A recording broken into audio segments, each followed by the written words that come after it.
Hello, friends. This session we are going to discuss the air pollution.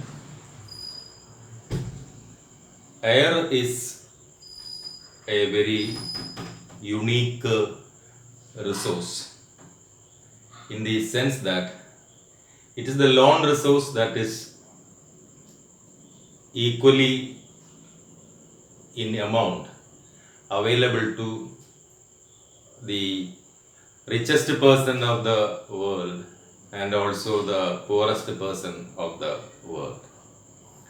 But we know that after our industrial revolution, the air resources are now facing pollution. Purity of the air is a situation in which we say that air as a resource does not contain any material in such concentrations which are harmful to the human health, the survival of other creatures, and also the plants, the environment, safety of the materials, etc. The air prevention and control of pollution. Pollution Act 1981, Prevention and Control of Pollution. The Air Prevention and Control of Pollution Act 1981 is the act which is defining air pollution like this.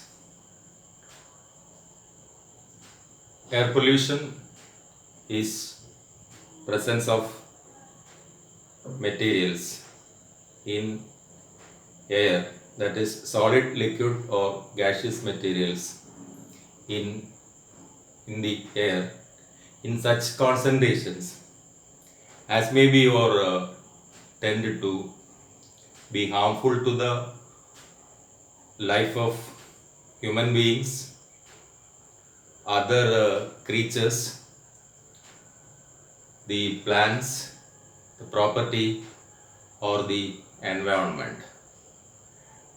That is the definition given to the air pollution by this particular act. The WHO also has, World Health Organization also has defined air pollution as a situation in which there is the ambient air is becoming harmful to the human beings and other organisms. So that is the definition of air pollution by WHO. And if you consider the air pollution as such, you will see that pollution is caused by a number of materials, solids, liquids or gases present in the atmospheric air, which are generated from different sources. All those materials are known as air pollutants. Air pollutants. So,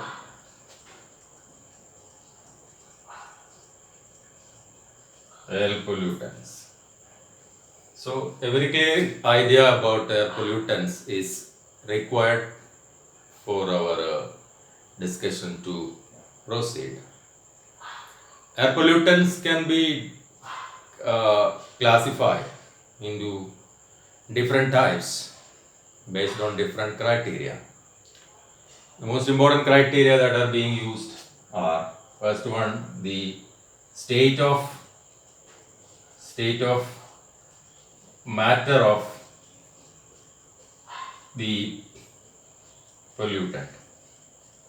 State of matter of the pollutant. Pollutant may be most of the time solids, and some cases they are gases also. Solids or in the form of gases. And these solid particles, if you consider, they are different types. Solids particles present in the atmospheric air as pollutants.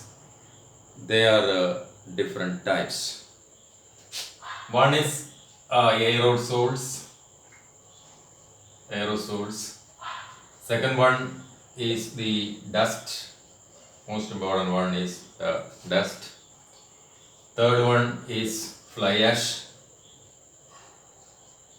Third type one is fly ash. The fourth one is fumes. Fifth one is the respirable solid particulate matter. The sixth one is suspended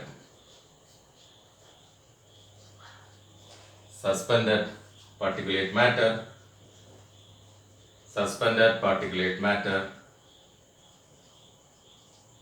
And seven is smoke.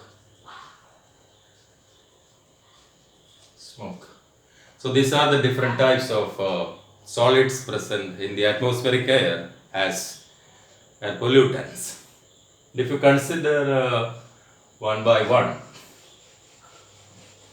if you think about what is meant by the aerosols,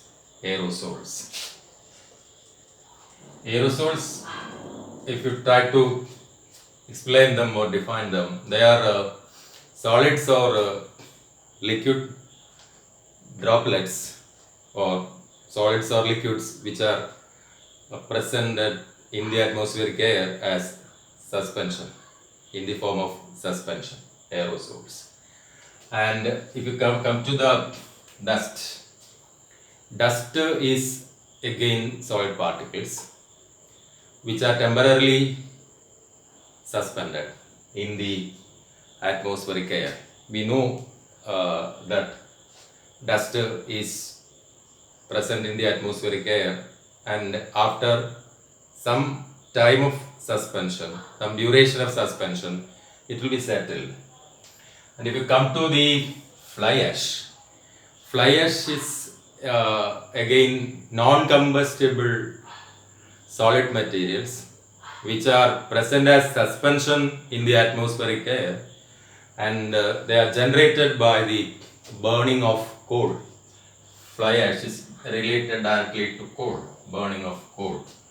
And fumes are solids or liquid vapors generated from vaporization of solids. They are known as the fumes. And if we come to the respirable solid particulate matter, all those solid particles present in the atmospheric air are as suspended particles which cannot be filtered by the respiratory system of human beings. That is respirable solid particulate. And suspended SPM or suspended particulate matter. They are solid or liquid particles suspended in the atmospheric air which cannot be, the size of which are very small, so that they cannot be settled by the gravitational force. And the smoke again is most of the time carbon particles or solid particles which are generated by the incomplete combustion of mostly the fossil fuels. So these are the different types of solid type of the air pollutants. And now if you come to the second criterion of classification of air pollutants, that is actually based on the chemical composition. Chemical composition of the chemical composition of pollutant. Chemical composition of the pollutant. That is another classification. They can be sulfur containing,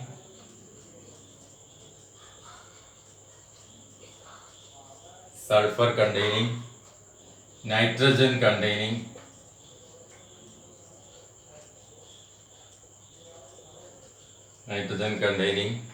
carbon containing,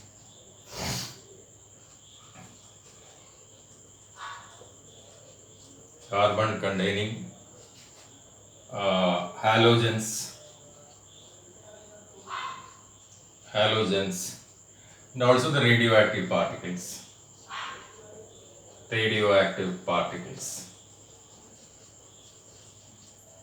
And based on the state of matter, we have completed solids, but there are gases also.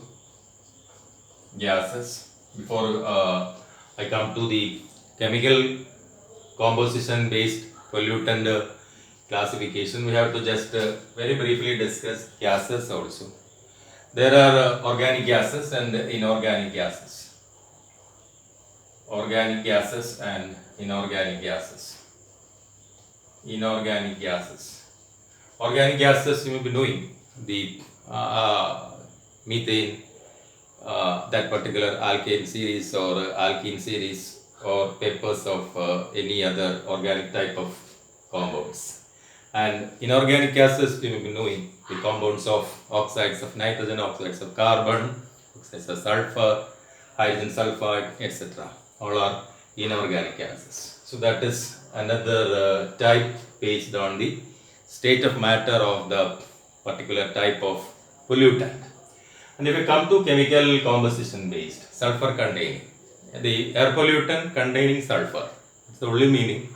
It can be sulfur dioxide, sulfur trioxide, hydrogen sulfide, etc. And if you come to nitrogen containing, we know that nitrous oxide, nitric oxide, nitrogen dioxide, etc. are or even the ammonia can be present as part of nitrogen containing air pollutants. And carbon containing means it can be carbon dioxide, carbon monoxide, halogens, hydrogen chloride, or chlorine, etc. And radioactive particles present in the atmospheric air also will be coming under that particular part. And this is chemical composition based classification. And after that we will go to the origin based classification also is there. Origin based classification is very simple. There can be primary pollutant, origin based, primary pollutant or secondary pollutant. Primary pollutant means a particular, most of the time, a gas that is entering into the atmosphere as a pollutant, primary pollutant. Origin is the criterion to classify the pollutant. There can be one primary pollutant,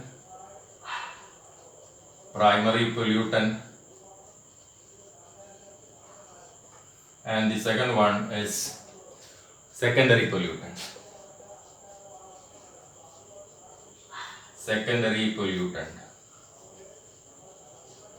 Primary pollutant means carbon dioxide when released into the atmosphere by burning of fossil fuel from transportation sector. It's a primary pollutant.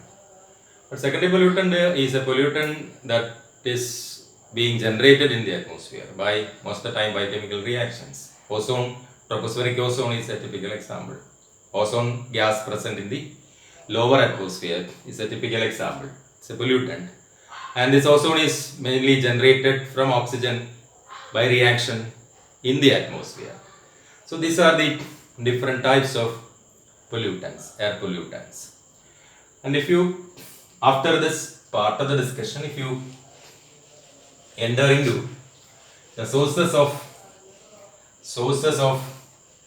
pollution or sources of such pollutants, you see that there are different sectors that are directly contributing to air pollution. Different sectors. First one is transportation sector. We know that the industrial revolution has given a lot of opportunities for transportation, surface transport, air transport and water transport, and most of the cases the fuel that is being used is fossil fuel, and burning of fossil fuel will give you most of the time carbon dioxide. And modern time, we know that the number of vehicles in a given area, if you consider the national capital region of India, Delhi, we say that the total, there is an increase of about 50% in the last 30 years in the number of vehicles. So there is going to be very heavy release of carbon dioxide into the atmosphere and other gases also. And as a result, there is going to be lowering of the quality of the air in the area. So transportation sector is one that we know, transportation sector. After that, if you consider the industrial sector is another one where also there is release of a number of air pollutants. For example, if you consider our nation, we have electronic industries, IT industries, textiles, or maybe having fertilizer industries, sugar industries, etc. They are going to generate different gases, and they are going to contribute to air pollution of our environment. That is about the industrial sector. The third one is the power sector. Power sector, even the developed nations are using coal to generate thermal power, burning of coal to generate thermal power. Huge amount of carbon dioxide will be released into the atmosphere when power is generated from coal. Agriculture is another sector. You may wonder how agriculture is going to contribute to air pollution. Yes, there are mainly two ways by which the agriculture is going to contribute to air pollution. First one is that there are chemical fertilizers and pesticides in industries or insecticide industries. As part of the production of such chemical fertilizers, insecticides or pesticides, there is going to be consumption of huge amount of fuels and release of the greenhouse gases into the atmosphere. So that is one part. Second part is that when you burn the agricultural residues, for example, states like Punjab, Haryana, etc., they burn the wheat straw or the residues, agricultural residues. The atmosphere will be polluted by air pollutants, including particulate, suspended particulate matter, or different gases like carbon dioxide, etc. So these are the two ways by which agriculture is going to contribute to air pollution. And if you come to the domestic sector,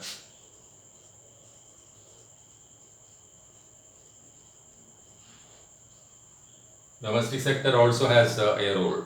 For example, in a particular country where people use firewood or cow dung or agricultural residues as fuel uh, in the domestic sector, they will be releasing some amount of greenhouse gases into the atmosphere, by which the atmosphere may be polluted.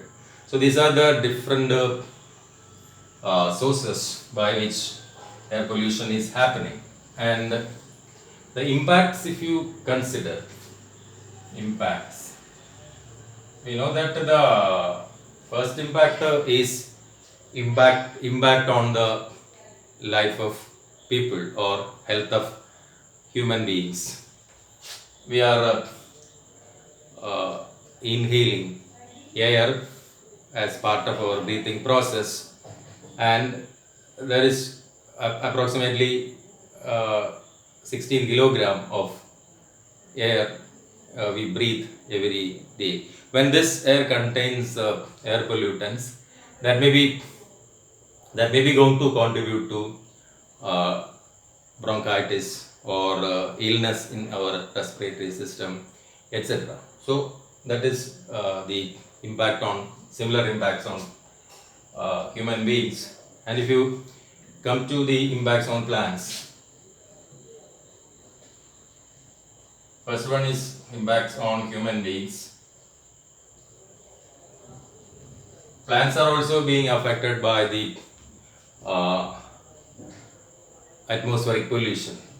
The case of different types of plants, maybe processes like necrosis is a process. Necrosis, necrosis. Necrosis is a process by which there is destruction of the plant tissue or death of the plant tissue as part of the air pollution, polluted air.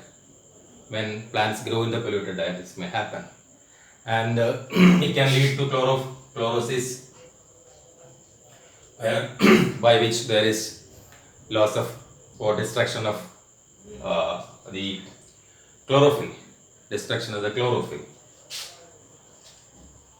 Abscission is a process by which there is falling of leaves. Epinasty is another process, another phenomenon by which there is curving of the leaves as part of the impacts of air pollution on plants. When you consider the impacts, we have to consider impacts on materials also. Different materials present on the surface of the earth, our buildings, our windows, glass, etc., which we have as part of our physical infrastructure, may be damaged by air pollution, by abrasion process, or by deposition of materials on these different types of deposition of air pollutants on these materials, or chemical corrosion of the infrastructure by the air pollution, etc. So friends, this session was primarily intended to discuss different types of air pollutants and the related air pollution and their sources in a very brief way. Thank you very much.